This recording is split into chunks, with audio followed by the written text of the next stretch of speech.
So we're ready to take a look at clients and projects and how they sort of relate to one another. It's probably pretty straightforward, and because it's probably pretty straightforward, I'm also going to dive right into how, as a project manager, you can get very good top-level information in very short time.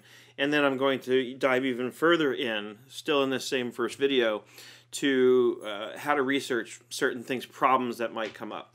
So in our menus, if we go to View, we can bring up our list of clients. And within our list of clients, we can pick on any given client. And notice these plus signs. It will show us the different projects that we have going on for those clients. We can also go directly into the projects. In here, in this case, because it's a sample accounting firm, we call it an engagement. As you saw from the last lessons video, we showed you how to rename that. So if I go to the engagement menu, I can go to look at the engagement information. And this gives me the sort of high-level information about the engagements that I have. And notice I can see here's the engagement ID, here's the engagement name, and here's the manager of the project. And then, of course, I have the client themselves, A&M Masonry. And if you go back here, you'll see I'm not lying, it really does link up. So, of course, just like with QuickBooks, in QuickBooks you have customers and you have jobs. Here we have clients and engagements. Same idea, just a little more robust in terms of how we can lay it out, and the fact that we can rename things to be more specifically suited to our business or industry or what have you.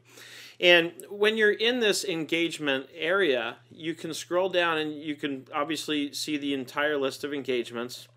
And you can certainly double click on an engagement to get into its details. So let's do that. And obviously I'm going to pick on the same one that I talked about in the written portion of this. So we're going to go by engagement name here, and we're going to find the Rotary Club, right? And if I select it, you can see over here that I've got some tabs. Again, this is the high-level view, not the detail view. So we have the general information where we can describe the contract amount and so on. Who's the client? Who's the engagement manager? Who's the manager on this engagement? Remember, here we're looking at the engagement. Back up here, when I'm looking at the client, I can have a client manager, right? So I can go in here and I can assign who the manager is for this client. Now this, as I mentioned in the written portion, likely is going to be more like a customer service type person who's going to deal with client complaints, whereas the engagement manager or project manager is more likely going to be somebody who is equipped to handle the actual work that we're doing for the client in this project. So if I go to engagement and go to the engagement center, then I can get a view of a more detailed view. And of course I'm going to want to find Rotary. So I can use the search to bring it up pretty quickly. And I'm going to want to find the financial statement engagement. So, pay attention to the engagement name. This is the financial statements. We also have a tax prep engagement for them. And the reason I want to direct your attention to this specifically is notice I've got a red flag here. And a red flag is just that. It's a red flag. It means we've got a problem. And you can very quickly see why there's a problem by looking a little further over to your right. I've got billable amounts of only $26.50. But I've got costs in total of $248.50 for a net profit, or I should say a net loss, of $222. So where does this come from? How do I research this and find out why this is happening? Well, let's take a look. If I go to the time and expense tab over here, I can actually see here's all the costs. Here's the total $248.50. And what's interesting is I look at this and I see I have all this billable time, but then how am I showing a loss? Why is it billable? And for that matter, why do I show 0 on the hours here, even though there's clearly costs and time and amounts? What's going on? I need to dig a little deeper into this and find out. So if I double click any one of these entries here, it'll take me into the time entry view. And what it does, though, is it takes me into the time entry view for that particular timekeeper. I'm going to change this. I want to change it to an engagement. I want to look at it just for the Rotary Club, and I'm going to hit my refresh button here. So now I can see this is just time because it's time entry, and now I can see where my $222 comes from. So if I go back to the engagement center and I go back to the overview, remember $222 is my loss. That's my costs in excess of the $26.50 that's billable. right? So I had billable costs of $26.50. Everything else is non-billable. My total expenses were $248.50. Because I have non-billable costs in there, costs I can't bill back to the client, I'm showing a loss for that amount. So why is all this time coming in as a loss? Why can't I bill it back to the client? It's marked billable here, but notice over here, the B hours or billable hours. And this is important to understand about how BillQuick works, because it can throw you off if you don't understand it, but once you do understand it, it makes a lot of sense, and it actually is really powerful. What this means is, let's say, for example, as may well have been the case here, that I decided as a client courtesy or for whatever reason, that even though the actual hours accumulated by these employees and for these particular services that we performed, even though the actual hours were there, I may have decided to write that WIP down. Right? In the accounting industry, we refer to WIP, the unbilled hours that are in that sort of pool, and we have to make a decision. What are we going to bill? What are we not going to bill? And we want the opportunity to be able to write that WIP up or down, and here we can certainly do that. And that's exactly what this is all about. So somebody has gone in and written down all these hours to zero and said, we're not going to bill any of it. So that explains why we have a loss. Now, of course, the next question that would come up for me on something like this is, why did we do that? And this would be a perfect opportunity to log a journal. If not on the time itself, which we don't have here, then perhaps on the engagement. So I could go back to the engagement center and go to the journal here and put a note in here and log a new note and say, we wrote down the time for this reason.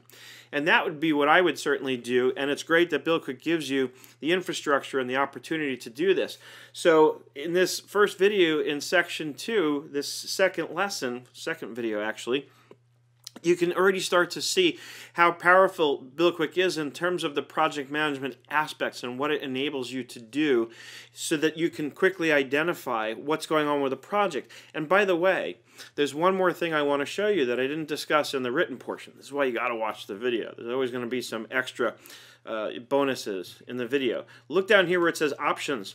Right now I'm looking at things on a profit basis, but I can also look at it on a budget basis or on a contract basis.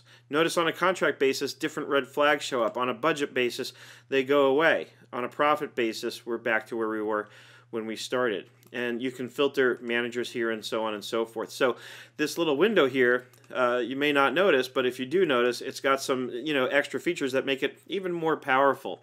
So my suggestion is go play around with this. If you have a BillQuick file of your own set up and running and open, play around with it. Get used to what I've just shown you. Try and force a red flag on a project by just entering in some sample data and make it not profitable. Enter in the time and write it down using those B hours. All you have to do is initially when you enter time, it's going to come in where the B hours are going to be equal to the actual hours. And you can go in there and just zero it out. And the other reason for this, by the way, is you might want to write that WIP up, because let's say that in my engagement letter with this client, it was decided that even though I only worked, say, 2.2 hours on something, I stipulated that there was going to be a 3-hour minimum. So I can put 3 hours in here and write that WIP up, and notice now there's an amount being figured in at the bill rate of $25 an hour for this item. So these are the reasons for being able to distinguish. Now, last question that may come up is if I don't want to bill this, why not just uncheck the billable column and mark it unbillable? And the reason very simply is BillQuick also captures the utilization rates of an employee, so it looks at out of their total time, how much of their time is billable versus non-billable. Well, by unmarking something here and making it non-billable, in effect, the employee gets penalized because it means the utilization rate goes down because they now have fewer billable hours and more admin hours. So we don't want to penalize the employee just because we decided not to bill the client for something the employee did. And that's yet another reason, for an important reason, in fact, for having this distinction between the actual hours and what we're going to bill, and why, for that matter, that we would want to mark time as billable and then write it down and say we're not going to bill it. That's all, my friends, for this for now, so make sure that you understand everything we've covered so far before you move on to the next lesson. As always, if you have any questions, post them in our answers forum. I look forward to seeing you in the next lesson.